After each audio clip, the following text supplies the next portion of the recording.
سبق نمبر 23 بسم اللہ الرحمن الرحیم۔ تقدیر کا بیان۔ دنیا میں جو کچھ ہوتا ہے اور بندے جو کچھ کرتے ہیں، نیکی بدی، وہ سب اللہ پاک کے علم ازلی کے مطابق ہوتا ہے۔ جو کچھ ہونے والا ہے وہ سب اللہ پاک کے علم میں ہے اور اس کے پاس لکھا ہوا ہے۔ اسی کو تقدیر کہتے ہیں۔ ہر بلائی برائی اس نے اپنے علم ازلی کے موافق مقدر فرما دی ہے۔ جیسے ہونے والا تھا اور جیسا کرنے والا تھا، اپنے علم سے جانا اور وہی لکھ لیا۔ تو یہ نہیں کہ جیسا اس نے لکھ دیا ہے ویسا ہم کو کرنا پڑتا ہے، بلکہ جیسے ہم کرنے والے تھے ویسا اس نے لکھ دیا۔ زید کے ذمے برائی لکھی اس لیے کہ زید برائی کرنے والا تھا۔ اگر زید بلائی کرنے والا ہوتا وہ اس کے لیے بلائی لکھتا، تو اس کے علم یا اس کے لکھ دینے نے کسی کو مجبور نہیں کر دیا۔ یاد رہے کہ عقیدہ تقدیر اسلامی عقائد میں نہایت نازک اور پیچیدہ ہے۔ اس کے بارے میں بحث کرنا کیوں اور کیسے کی طرح کے سوالات کرنے سے منع کیا گیا ہے۔ جیسا کہ ترمذی شریف میں ہے، حضرت سیدنا ابو ہریرہ رضی اللہ تعالیٰ عنہ نے فرمایا کہ حضور اکرم صلی اللہ علیہ وآلہ وسلم ہمارے پاس تشریف لائے، حالانکہ ہم مسئلہ تقدیر میں بحث کر رہے تھے، تو آپ صلی اللہ علیہ وسلم ناراض ہوئے، حتیٰ کہ چہرہ انور سرخ ہو گیا، گویا کہ رخساروں میں انار نچوڑ دیے گئے ہیں، اور فرمایا کیا تمہیں اس کا حکم دیا گیا ہے یا میں اسی کے ساتھ تمہاری طرف بھیجا گیا ہوں؟ تم سے پہلے لوگوں نے جب اس مسئلے میں جھگڑے کیے تو ہلاک ہی ہو گئے، تم پر لازم کرتا ہوں کہ اس مسئلے میں نہ جھگڑو۔ تقدیر کا ثبوت قرآن و حدیث میں موجود ہے، جیسا کہ اس آیت مبارکہ میں ہے، ان کل شیء خلقناہ بقدر۔ ترجمہ کنز ایمان۔ بے شک ہم نے ہر چیز ایک اندازے سے پیدا فرمائی۔ حضور اکرم نور مجسم صلی اللہ علیہ وسلم نے ایمان کے متعلق پوچھنے والے کے جواب میں چیزیں ارشاد فرمائی۔ اللہ، فرشتوں، اللہ کی نازل کردہ کتابوں، رسولوں اور قیامت کے دن اور اچھی یا بری تقدیر کا اللہ کی طرف سے ہونے پر ایمان لانا۔ سوال: تقدیر کے انکار کو کیا حکم؟ تقدیر کے انکار کا کیا حکم ہے؟ جواب: تقدیر کا انکار کرنا کفر ہے۔ حضور اکرم صلی اللہ علیہ وسلم نے تقدیر کا انکار کرنے والے کو اس امت کا مجوسی قرار دیا ہے۔ سوال: تقدیر کی کتنی قسمیں ہیں؟ کیا تقدیر بدل بھی جاتی ہے؟ جواب: تقدیر کی 3 قسمیں ہیں: مبرم حقیقی، معلق محض، معلق شیبہ بمبرم۔ نمبر 1، مبرم حقیقی۔ یہ وہ قسم ہے کہ جو اللہ پاک کے علم اور حکم میں اٹل ہے اور کس کی دعا یا کوئی نیک کام کرنے سے تبدیل نہیں ہوتی، جیسا کہ فرمان باری ہے، ما یبدل القول لدی۔ ترجمہ کنز ایمان۔ میرے یہاں بات بدلتی نہیں۔ اللہ پاک کے محبوب بندوں، اکابرین بھی اتفاقاً اس میں سے کچھ عرض کرتے ہیں تو انہیں اس خیال سے روک دیا جاتا ہے۔ نمبر 2، معلق شیبہ بن مبرم۔ یہ قسم تبدیل تو ہو سکتی ہے لیکن اس کی تبدیلی صرف اللہ پاک کے علم میں ہوتی ہے۔ مقرب فرشتے بھی اس کی تبدیلی سے لا علم ہوتے ہیں، جس کی وجہ سے یہ مبرم کے مشابہ ہوتی ہے۔ ہاں، اللہ پاک کے خاص بندوں کی دعا اور التجا کے سبب تبدیل ہو جاتی ہے۔ حضور سیدنا غوث اعظم رحمۃ اللہ علیہ اسی کو فرماتے ہیں کہ میں قضائے مبرم کو رد کر دیتا ہوں۔ اور اسی کی نسبت حدیث میں ارشاد ہوا ہے ان الدعاء یرد القضاء بعد ما ابرم، بے شک دعا قضائے مبرم کو ٹھال دیتی ہے۔ معلق محض، اس میں تبدیلی علم الہی کے ساتھ ساتھ فرشتوں کے علم اور ان کے صحف رجسٹروں میں مذکور ہوتی ہے، لہٰذا والدین یا اولیاء کی دعا یا نیک کام اور صدقہ و خیرات کرنے سے ٹل جاتی ہے۔ سوال: کیا تقدیر کے موافق کام کرنے پر آدمی مجبور ہوتا ہے؟ اس بارے میں کیا عقیدہ رکھنا چاہیے؟ جواب: نہیں، بندے کو اللہ پاک نے نیکی بدی کے کرنے پر اختیار دیا ہے۔ وہ اپنے اختیار سے جو کچھ کرتا ہے وہ سب اللہ پاک کے یہاں لکھا ہوا ہے، جیسا کہ پہلے بیان کیا گیا ہے۔ یاد رہے کہ قضاء اور قدر کے مسائل عام عقلوں میں نہیں آ سکتے، ان میں زیادہ غور و فکر کرنا سبب ہلاکت ہے۔ صدیق اکبر فاروق اعظم رضی اللہ تعالیٰ عنہما کو اس مسئلے میں بحث کرنے سے منع فرمایا گیا تھا، تو ہم اور آپ کس گنتی میں ہیں؟ اتنا سمجھ لیا جائے کہ اللہ پاک نے آدمی کو پتھر اور دیگر جمادات کی طرح بے حس و حرکت نہیں پیدا کیا، بلکہ اس کو ایک نوع اختیار یعنی ایک طرح کا محدود اختیار دیا ہے کہ ایک کام چاہے کرے چاہے نہ کرے، اور اس کے ساتھ ہی عقل بھی دی ہے کہ بھلے برے نفع نقصان کو پہچان سکے، اور ہر قسم کے سامان و اسباب مہیا کر دیے گئے ہیں کہ جب کوئی کام کرنا چاہتا ہے اسی قسم کے سامان مہیا ہو جاتے ہیں، اور اسی بنا پر اس پر معاوضہ ہوتا ہے۔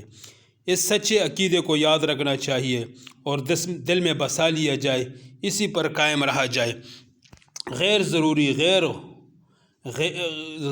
ضروری غور و ہوش سے باز رہا جائے تو وسوسوں سے چھٹکارا مل جاتا ہے۔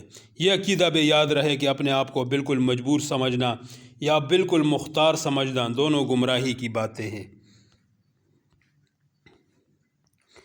سوال: تقدیر پر ایمان کے کیا فوائد ہیں؟ جواب: تقدیر پر ایمان کے فوائد یہ ہے کہ مصائب و بیماریوں میں صبر کرنا اور خودکشی جیسے حرام کام سے محفوظ رہنا، کیونکہ ان کا آنا تقدیر کے مطابق اور آزمائش ہے۔ اللہ پاک کی تقسیم اور مشیت پر راضی رہنا، انسان ماضی کی محرومیوں پر پرملال حال کے حالات میں پریشان اور مستقبل سے خوف زدہ نہیں رہتا۔ تقدیر پر ایمان لانے والا مخلوق کے بجائے خالق سے لو لگاتا ہے۔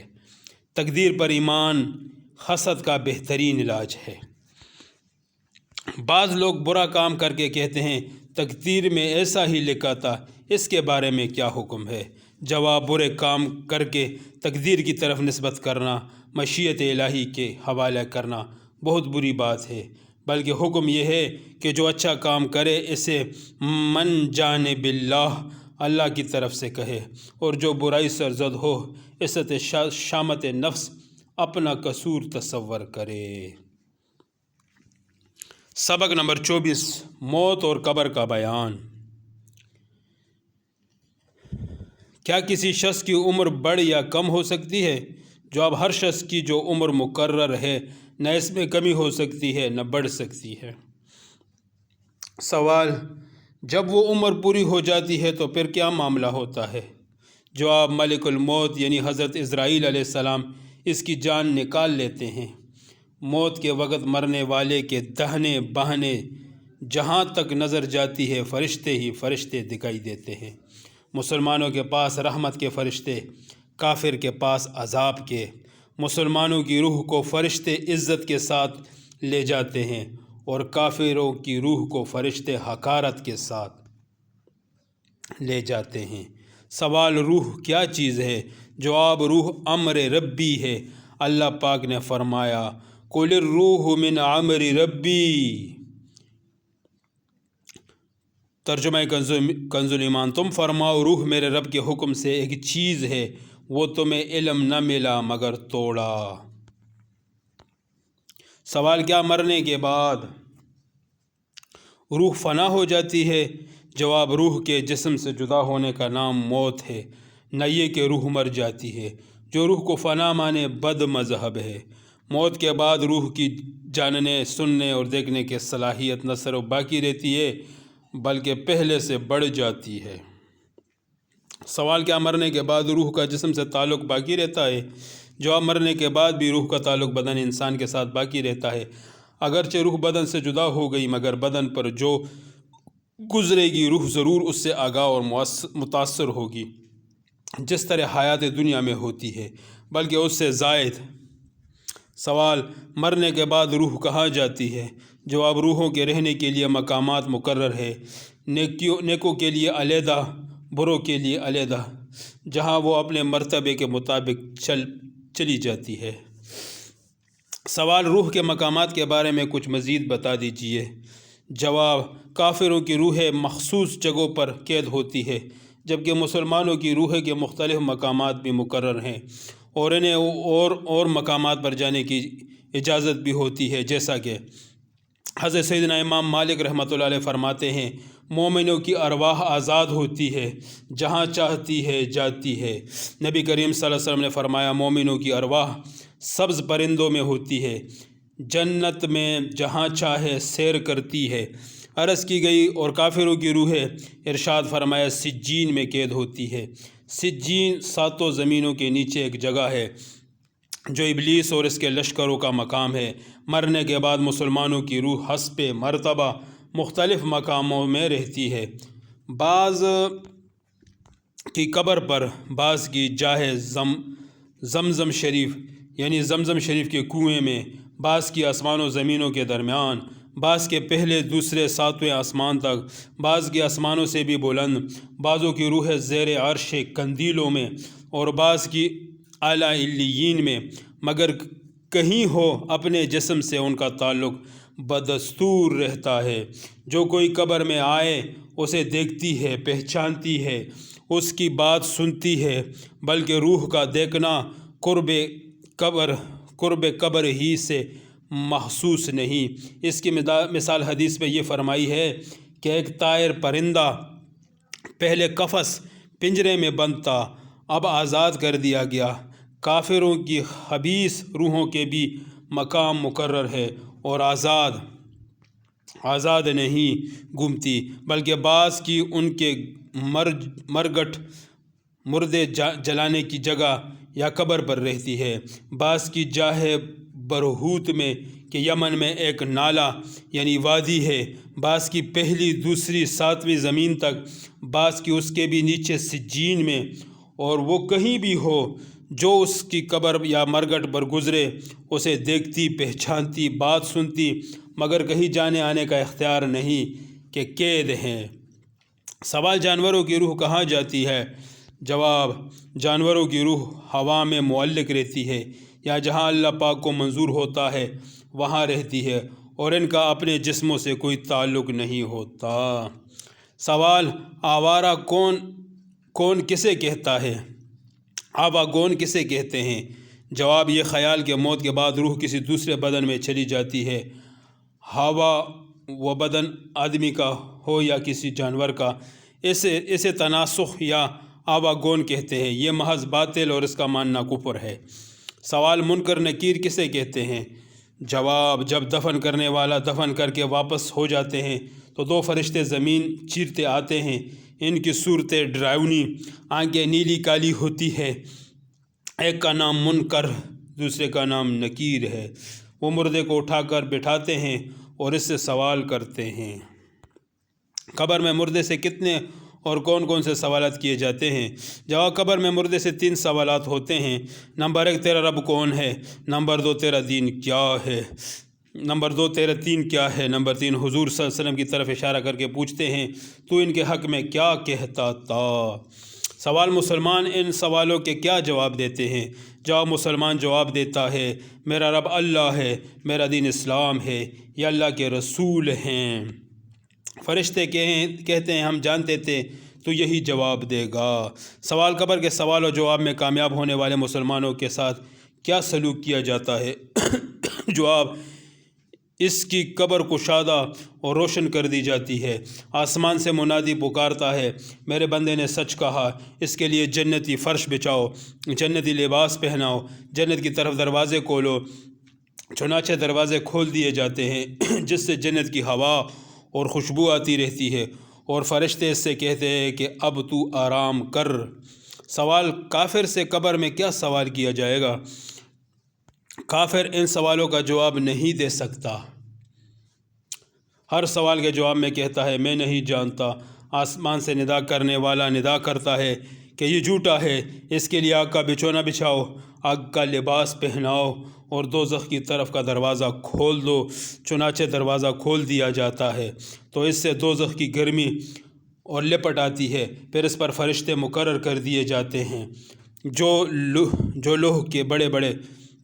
لوہے کے بڑے بڑے گرزوں یعنی ہتھوڑوں سے مارتے ہیں اور عذاب کرتے ہیں۔ سوال: کیا قبر ہر مردے کو دباتی ہے؟ جواب: انبیاء کرام علیہ السلام کے سوا قبر سب مسلمانوں کو بھی دباتی ہے اور کافروں کو بھی، لیکن مسلمانوں کا دبانا شفقت کے ساتھ ہوتا ہے، جیسے ماں بچے کو سینے سے لگا کر چپٹائے، اور کافر کو سختی سے یہاں تک کہ پسلیاں ادھر سے ادھر ہو جاتی ہے۔ سوال: کیا کچھ لوگ ایسے بھی ہیں جن سے قبر میں سوال نہیں ہوتا؟ جواب: ہاں، جن کو حدیث شریف میں مستثنیٰ کیا گیا ہے، جیسے انبیاء علیہ السلام اور جمعۃ المبارک اور رمضان المبارک میں مرنے والے مسلمان۔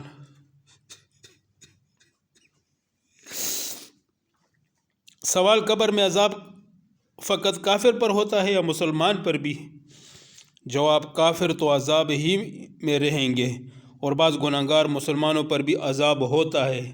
مسلمانوں کے صدقات، دعا، تلاوت قرآن اور دوسرے ثواب پہنچانے کے طریقوں سے ان میں تخفیف یعنی کمی ہو جاتی ہے، اور اللہ پاک اپنے کرم سے اس عذاب کو اٹھا دیتا ہے۔ بعض کے نزدیک مسلمانوں پر سے قبر کا عذاب جمعے کے دن آتے ہی اٹھا دیا جاتا ہے۔ سوال: جو مردے دفن نہیں کیے جاتے ان سے بھی سوال ہوتے ہیں؟ جواب: جی ہاں، خواہ دفن کیا جائے یا نہ کیا جائے، یا اس سے کوئی جانور کھا جائے، ہر حال میں اس سے سوالات ہوتے ہیں، اور اگر قابل عذاب ہے تو عذاب بھی ہوتا ہے۔ سوال: عذاب قبر کے بارے میں اہل سنت کا عقیدہ کیا ہے؟ جواب: اہل سنت کا اس بات پر اتفاق ہے کہ عذاب قبر اور تنعیم قبر روح اور جسم دونوں کو ہوتا ہے۔